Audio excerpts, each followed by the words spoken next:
Good morning అండి. ఈరోజు మనం మాట్లాడుకునేది రేషన్ డిపోలు కూడా రేషన్ ఇస్తారని చెప్పారు మనోహర్ గారు. అలాగే 60 సంవత్సరాలు దాటిన వారికి ఇంటికి వెళ్ళి రేషన్ డీలర్ పట్టుకెళ్ళి సరుకులు ఇస్తారని చెప్పారు.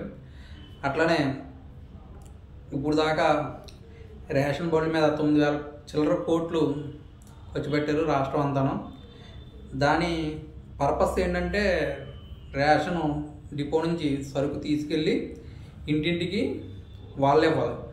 2 వ్యక్తులు ఉంటారు, ఒకళ్ళు వెయిట్ చూస్తారు, ఒకళ్ళు కార్డు ఎంట్రీ చేస్తారు. అలాగే అది ఇవ్వడం, నెక్స్ట్ అక్కడ నుంచి తీసుకెళ్ళి డైరెక్ట్ ఇంటికి వెళ్ళి ఇవ్వాలి. కానీ అది అట్లా జరగలేదు. ఎందుకంటే ఒక ప్లేస్ చూస్తాం, 4 రోడ్లు జంక్షన్ ఉందంటే ఒక 200 ఇళ్ళు ఉన్నాయంటే అక్కడికి వెళ్ళి ఆగడం. ఆగిన తర్వాత అక్కడ నుంచి ఒక సైడ్ నుంచి ఒక 20 కుటుంబాలు, ఒక సైడ్ నుంచి ఒక 20 కుటుంబాలు, ఒక సైడ్ నుంచి ఒక 20 కుటుంబాలు అలా వచ్చి తీసుకునే కాన్సెప్ట్ ఉంది. డోర్ డెలివరీ అయితే అయ్యేది కాదు. రాష్ట్రం అంతా అలాగే జరిగింది. ఓన్లీ ఒక దుక్కునే కాదు, అన్ని దుక్కులను అలాగే జరిగింది.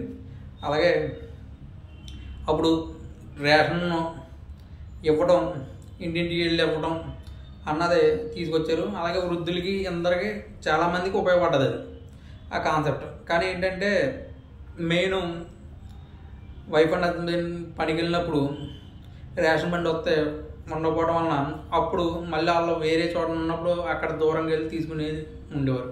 కానీ ఆ వ్యవస్థ అంతా ఇలా తీసేసి ఇప్పుడు డిపోలు కాడే ఇవ్వడం అన్నది తీసుకొచ్చారు. ఇవాళ మనోహర్ గారు చాలా క్లియర్గా చెప్పారు. అలాగే నెక్స్ట్ దీనివలన ఇప్పుడు ఇద్దరు రేషన్ బండితో పాటు ఇద్దరు వస్తున్నారు కదా, వాళ్ళ జీతాలు ఉండవు. ఇప్పుడు వాలంటీర్ వ్యవస్థను ఎలా తీస్తారో ఇప్పుడు వీళ్ళని కూడా అట్లానే తీసేస్తున్నారు. ఎందుకంటే ఈ అవసరం లేదు కదా, ఈ బళ్ళు మున్సిపాలిటీలకో దానికో దేనికో ఉపయోగిస్తారు, అది వేరే విషయం. కానీ గత జగన్ గారి ప్రభుత్వం హయాంలో ఇలాంటి ఎన్నో ఖర్చులు అయినాయి.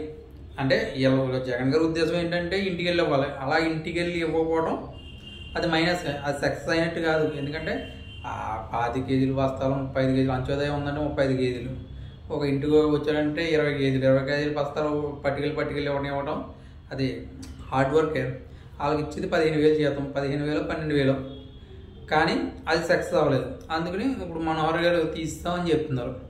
ఇప్పుడు అదే వృద్ధులు అనుకో, మేము వాటికెళ్ళి 50-60 సంవత్సరాల దాటిలో మేము వాటికెళ్ళి ఇస్తాం, డిపోలో వాళ్ళే వాటికెళ్ళి ఇస్తారు, డీలర్ ఉంటాడు కదా ఆయన తీసుకెళ్ళిస్తారంట.